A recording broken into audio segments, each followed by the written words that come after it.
శ్రీశైల దేవస్థాన క్షేత్ర పాలకుడు బయలు వీరభద్రస్వామికి జరిగిన అభిషేకం ఆధ్యాత్మిక తన్మయత్వాన్ని మిగిల్చిందంటున్నారు భక్తులు. అసలు ఈ రకమైన అభిషేకం నిర్వహిస్తారన్న సమాచారం తమకు తెలియదని, అనుకోకుండా ఈ మహాద్భుతమైన అభిషేకాన్ని వీక్షించామన్నారు. ఈ అనుభూతిని అందరితో పంచుకుంటామన్నారు. బయలు వీరభద్రస్వామి విశేష అభిషేక కార్యక్రమంపై వివరాలు మనకు హరికిషన్ అందిస్తారు. ఉన్నటువంటి బయలు వీరభద్రస్వామికి వివిధ ద్రవ్యాలతో, పండ్ల రసాలతో, అలాగే వేద మంత్రోచ్చారణ మధ్య ప్రత్యేకమైనటువంటి అభిషేకాన్ని నిర్వహించారు. అది చూడడానికి రెండు కన్నులు మాత్రం సరిపోవని మాత్రం చెప్పుకోక తప్పదు. దీనిని తెలుగు రాష్ట్రాల ప్రజలే కాకుండా ఇతర ప్రాంతాల నుంచి పెద్ద ఎత్తున తరలి వచ్చి ఈ కార్యక్రమాన్ని కన్నులారా తిలకించారు. అయితే చాలా మంది కూడా ఈ అవకాశాన్ని దక్కించుకోలేక బాధపడుతున్న వారికి ఆలయ ఈవో ప్రత్యేకమైనటువంటి ఏర్పాట్లు ఇప్పుడే నిర్ణయం కూడా తీసుకోవడం జరిగింది.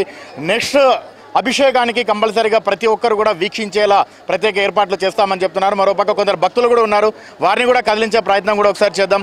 మీరు ఎక్కడి నుంచి వస్తున్నారమ్మా, ఎలా ఉంది ఇక్కడ చూస్తున్నందుకు? మేము మహానంద నుంచి వస్తున్నామండి.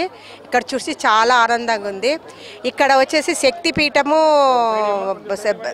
శక్తిపీఠము మల్లికార్జునుడు అంటే జ్యోతిర్లింగము, శక్తిపీఠము జ్యోతిర్లింగం కలిసిన క్షేత్రం ఇది. ఇక్కడ బయలు వీరభద్రుడు అభిషేకము చాలా ఇదిగా ఉంది. తర్వాత ఇది 144 సంవత్సరాలకు ఒకసారి వచ్చే మౌని అమావాస్య రోజు ఈ వీరభద్రుడు అభిషేకం చూడడము మాకు చాలా సంతోషంగా ఉంది. ఇంతకుముందు ఒకసారి వచ్చాము, మాకు చాలా మంచి జరిగింది. ఇప్పుడు కూడా అమేష దర్శనానికై మేము ఇక్కడికి వచ్చి చేసుకున్నాము. మాకు చాలా సంతోషంగా ఉంది. ఓం నమ శివాయ. మేము ఈరోజు ఇక్కడికి వచ్చి స్వామిని దర్శనం చేసుకున్నాం. చాలా ఆనందంగా ఉందండి. చాలా ఆనందం. 144 సంవత్సరాలు వచ్చినాయి ఈ సంవత్సరం. ఈ అభిషేకానికి మేము ఇక్కడ ఉండటం, ఈ సేవ చేసుకుంటాం. మల్లికార్జున స్వామి మాకు మంచి కృపా కటాక్షాలు ఇవ్వాలని, ఇక్కడ వచ్చిన వాళ్ళ అందరికీ కూడా ఆయన అనుగ్రహం ఇవ్వాలని మేము కోరుకుంటున్నామండి. మీరు ఎక్కడి నుంచి వచ్చారమ్మా, ఎలా అనిపించింది? పెడన్ నుంచి వచ్చామండి. చాలా బాగుందండి. ఈరోజు చాలా సంతోషంగా ఉంది. ఇలా ఇంతవరకు ఎప్పుడు చూడలేదు. శ్రీశైలం ఇన్నిసార్లు వచ్చాము కానీ ఇక్కడ వీరభద్ర స్వామి గుడి ఉందని కూడా తెలియదండి. కానీ ఈరోజు అమావాస్య పూట ఆయన దర్శించడం మా అదృష్టం అండి. ఈరోజు ఇక్కడ సేవ చేయడం కూడా మేము చాలా ఆనందంగా ఉందండి. మా పిల్లలకు కూడా చాలా సంతోషంగా ఉందండి. అసలు చెప్పలేము ఆనందం. చాలా సంతోషంగా అభిషేకం చేస్తున్నప్పుడు మేము పక్కన నుంచి చూసాము అభిషేకం.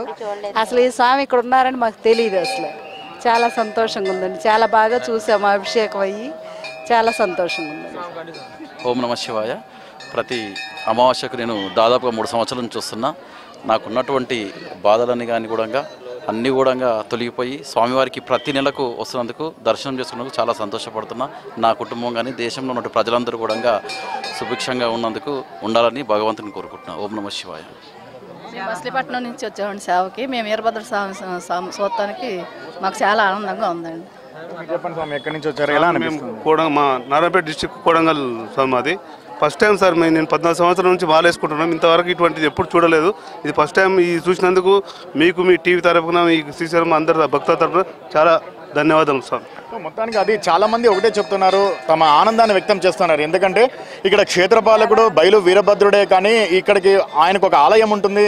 ప్రతి అమావాస్య రోజు ఈ రకమైనటువంటి పూజలు నిర్వహిస్తారని మాత్రం కూడా చాలా తక్కువ మందికి తెలుసని మాత్రం చెప్పుకోక తప్పదు. అలాగే వివిధ రకాలైనటువంటి మాలలతో సర్వాంగ సుందరంగా కూడా తీర్చిదిద్దారు. ప్రతి అమావాస్యకు కూడా ప్రత్యేకంగా ఈ సుగంధ ద్రవ్యాలతో, అలాగే 21 రకాల పండ్ల రసాలతో, హరిద్రా కుంకుమతో ప్రత్యేకమైనటువంటి ఈ అభిషేకాన్ని నిర్వహించేటటువంటి నేపథ్యంలో పెద్ద ఎత్తున ఆ కార్యక్రమాన్ని కనులారా తిలకించేందుకు, ఆధ్యాత్మికతో అలరారేందుకు పెద్ద ఎత్తున తరలి వస్తున్నారు. ఒకసారి చూడొచ్చు, అభిషేకం అయిన తర్వాత స్వామివారి దర్శనం కోసం పెద్ద ఎత్తున పోటీ పడుతున్నటువంటి ఆ దృశ్యం కూడా మనం చూడొచ్చు. ప్రతి ఒక్కరికి కూడా నెక్స్ట్ టైం నుంచి పూర్తిగా స్వామి దర్శనం అయ్యే విధంగా ఏర్పాట్లు చేస్తున్నామని చెప్పేసి కూడా ఆలయ అధికారులు చెప్తున్నారు. ఎందుకంటే రోజు 144 సంవత్సరాలకు ఒకసారి వచ్చేటటువంటి మౌని అమావాస్య సందర్భంగా ఇటువంటి దర్శనం కలగడం, ఇటువంటి అభిషేకాన్ని తిలకించడం మాత్రం తమ పూర్వజన సుకృతంగా ప్రతి ఒక్క భక్తుడు కూడా భావించినటువంటి పరిస్థితి అయితే తాజాగా ఉంది. కెమెరామెన్ రామ్మోహన్ నాగేశ్వరరావులతో హరికిషన్, హెచ్ఎం టీవీ, శ్రీశైలం.